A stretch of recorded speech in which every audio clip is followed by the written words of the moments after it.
Rien de plus énervant qu'une mise à jour qui se fait au mauvais moment. Vous avez tous déjà vécu ça, un ordi ou un smartphone qui commence à faire sa mise à jour au moment où vous en avez le plus besoin. C'est le plus terrible.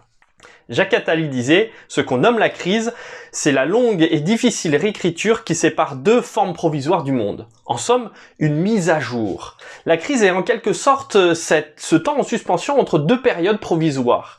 Il y a une nécessité d'une mise à jour, de passer d'une version bêta à une version 2.0. Vous me direz, j'ai peut-être le cerveau monté à l'envers, mais ça me fait penser à une histoire dans la Bible. Dans Acte 8, l'eunuque éthiopien avec Philippe. L'eunuque est en train de lire tranquillement le rouleau d'Ésaïe, Ésaïe 53 pour être précis, mais il ne comprend pas ce qu'il lit. Ça doit avoir un impact quand même sur lui, puisqu'il est en train de lire des images qui sont assez violentes. On voit un serviteur qui est comparé à un mouton innocent qui est mené à l'abattoir. Quelle injustice! Heureusement, Philippe arrive à point nommé pour l'éclairer, pour lui donner un nouveau regard sur ce qui pourrait peut-être être choquant. Un peu partout sur les réseaux sociaux fleurissent des explications au coronavirus. Attention scoop, il paraît que c'est une punition envoyée par Dieu. Malheureusement, la personne, le responsable religieux qui l'a annoncé, a chopé le coronavirus. Oups! C'est que ce texte parle aussi du jugement, mais d'une toute autre manière. Je peux même dire qu'elle est inversée. La bonne nouvelle qu'est en train d'annoncer Philippe à l'eunuque, c'est celle de Jésus-Christ Sauveur. Ainsi, plutôt que d'envoyer une punition du haut des cieux, Dieu vient en personne annoncer et donner le salut. Quelle nouvelle perspective! On peut lire dans Jean 3, verset 17, « Dieu en effet n'a pas envoyé son Fils dans le monde pour juger le monde, mais que par lui le monde soit sauvé. » Puis au verset 19, « Voici le jugement, la lumière est venue et dans le monde, et les humains ont aimé les ténèbres plus que la lumière. » Et oui, il est vrai, la psychologie l'a démontré par la suite. Nous sommes toujours plus enclins à cacher, à enfouir, oublier ce qui fait mal, ce qui nous gêne, ce qu'on pense avoir mal fait, ce qui est douloureux par peur du jugement, et comprenez par là la condamnation. On préfère les ténèbres, mais l'expérience et la psychologie ont démontré que le refoulement n'est jamais la solution. Aujourd'hui plus que jamais, nous avons besoin d'une mise à jour. Au sens littéral comme au sens figuré. Une lucidité dans toute sa portée étymologique, de prise de conscience, de jugement positif, qui met en lumière ce que j'ai enfoui et qui gangrène. Mais cette dynamique ne peut avoir de sens que si elle bouge les lignes, elle casse les codes et les conceptions, et qu'elle permet un renouveau.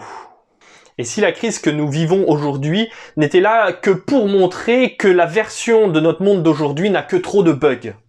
Une version qui a besoin d'une mise à jour. Et cela nous interroge. Nous interroge sur la manière dont nous vivons, dont nous consommons, dont nous sommes solidaires les uns avec les autres et avec le reste du monde.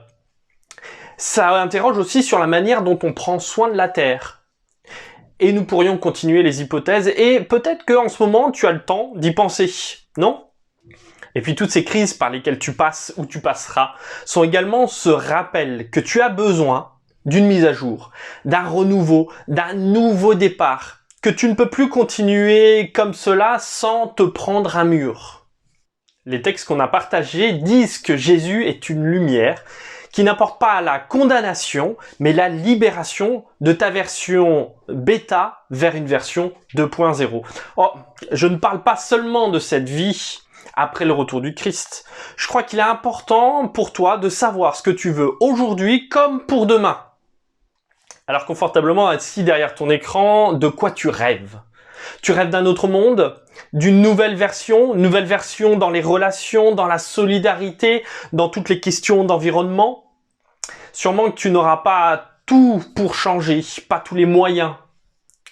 Mais si au fond de toi, brûle cette envie d'un renouveau qui peut faire la différence dans ta vie et dans celle des autres, si tu sens que ce n'est pas la manière que tu veux vivre, si tu vois les limites de tout ce qu'on te propose, il n'y a que toi qui peux changer, qui peut bouleverser cet ordre établi. Toi premièrement, mais aussi pour les autres. Dieu, au travers de Jésus, t'invite aujourd'hui à une mise à jour, une révolution qui a commencé il y a 2000 ans avec Jésus, avec Philippe, avec l'eunuque. Mais cette version a besoin constamment d'être remise au goût du jour. Et pour cela, Dieu t'appelle. Commence par installer l'application. C'est-à-dire que comme cet Éthiopien, le défi que je te propose, c'est l'engagement au baptême. Pour commencer. Puis, ensuite, à révolutionner notre monde, notre Église, nos vies avec notre Dieu. Alors aujourd'hui, est-ce que tu es prêt à relever le défi ?